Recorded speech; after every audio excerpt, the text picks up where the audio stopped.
بسم اللہ الرحمن الرحیم۔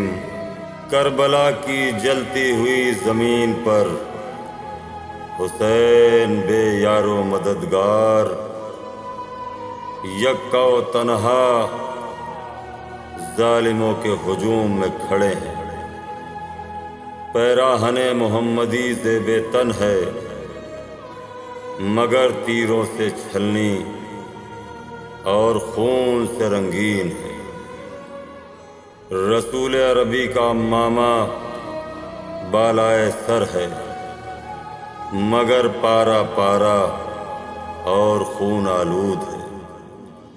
عباس کی مفارقت سے کمر ٹوٹ چکی ہے۔ قبا کا دامن علی اکبر کے خون سے سرخ اور چہرہ مبارک علی اصغر کے خون سے گلنار ہے۔ سارا جسم زخموں سے چور چور ہے۔ سینہ اقدس اور پیشانی مبارک سے خون تازہ کی بوندیں ٹپک رہی ہیں۔ انصار و اصحاب اور اعزاء کی لاشیں سامنے پڑی ہیں۔ برابر کا بیٹا کڑیل جوان شبیہ پیغمبر سینے پر برچی کھائے ہوئے سو رہا ہے۔ بھائی کی نشانی قاسم خون کی مہندی لگائے ہوئے عروس موت سے ہمکنار ہے۔ بہن کے لاڈلے اون و محمد خدا کی راہ میں قربان ہو چکے ہیں۔ لشکر کی زینت بچوں کی ڈھارس سکینہ کا سقا علی کا شیر شان کٹائے نہر کی ترائی میں محو استراحت ہے۔ 6 ماہ کا شیر خار تیرے سہ شعبہ کی نظر ہو چکا ہے۔ قتل گاہ منی کا ماحول پیش کر رہا ہے۔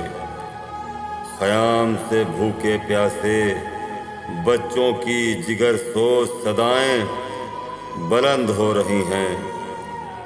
بیواؤں کے رونے اور فریاد کی آوازیں دل کو تڑپا رہی ہیں مگر اللہ رے حسین کا جذبہ قربانی کہ یہ عشق الہی کا متوالا، اسلام کا محافظ، توحید کا فریفتہ، صبر و رضا کا مجسمہ، یاد خدا میں مہو اور مناجات میں مشغول ہے۔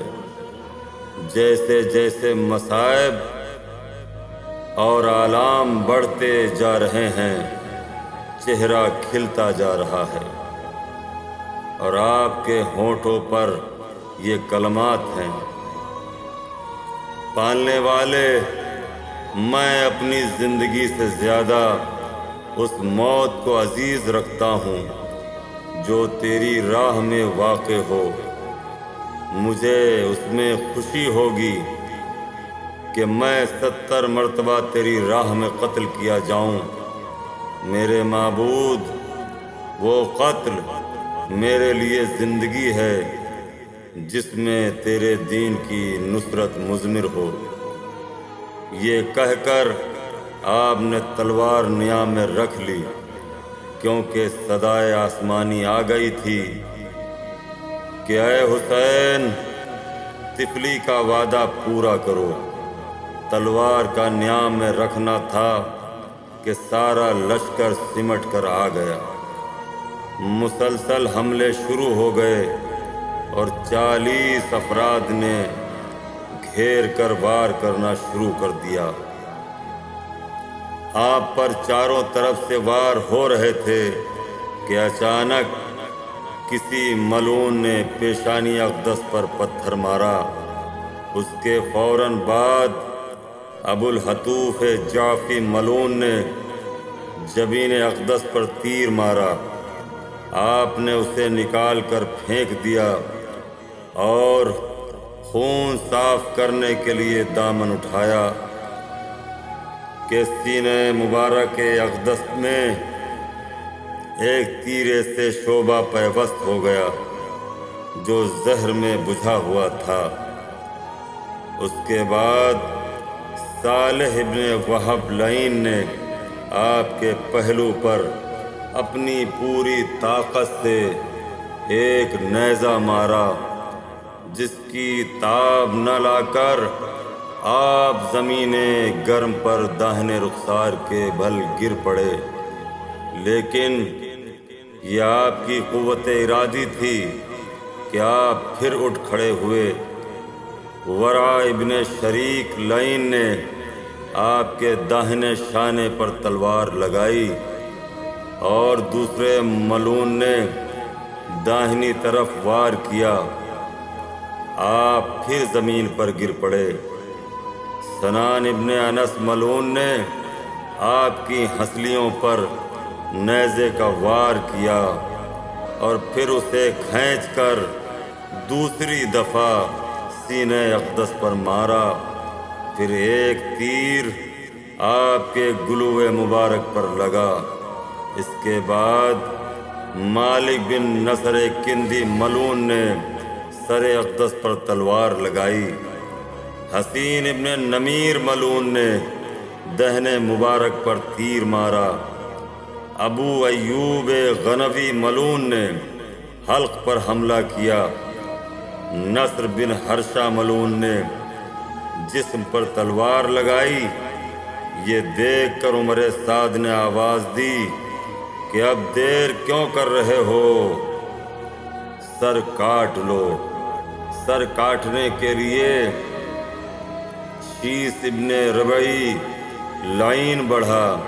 امام نے اس کے خبیث چہرے پر نظر کی، اس نے حسین کی آنکھوں میں رسول کی تصویر دیکھی اور کانپنے لگا۔ پھر سنان ابن انس آگے بڑھا، اس کے ہاتھوں میں راشا پڑ گیا۔ یہ دیکھ کر شمر ملعون آگے بڑھا اور خنجر لے کر امام کے سینہ اقدس پر سوار ہو گیا۔ آپ نے پوچھا تو کون ہے؟ اس نے کہا میں شمر ہوں۔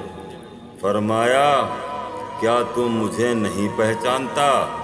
اس نے کہا کہ اچھی طرح جانتا ہوں کہ تم علی و فاطمہ کے بیٹے اور محمد کے نواسے ہو۔ آپ نے فرمایا پھر مجھے ذبح کیوں کرتا ہے؟ اس نے کہا یزید کی خوشنودی کے لیے کہ اس کی طرف سے مجھے مال ملے گا۔ جب آپ شمر کی شقی القلبی کی وجہ سے مایوس ہو گئے تو فرمایا اے شمر، مجھے اتنا موقع دے دے کہ میں عصر کی نماز ادا کر لوں۔ اس ملعون نے کہا کہ اگر اس وقت نماز تمہیں کچھ فائدہ پہنچا سکتی ہے تو ادا کر لو۔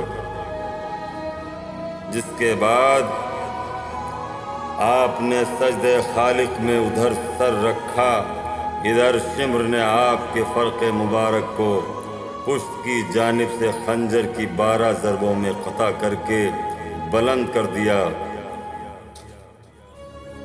زمین کربلا ہلنے لگی۔ حضرت زینب سلام اللہ علیہا روتی پیٹتی نوحہ کرتی ہوئی خیمے سے باہر نکل پڑی۔ دنیا میں تاریکی چھا گئی، سورج غروب ہو گیا، آسمان خون کے آنسو رونے لگا۔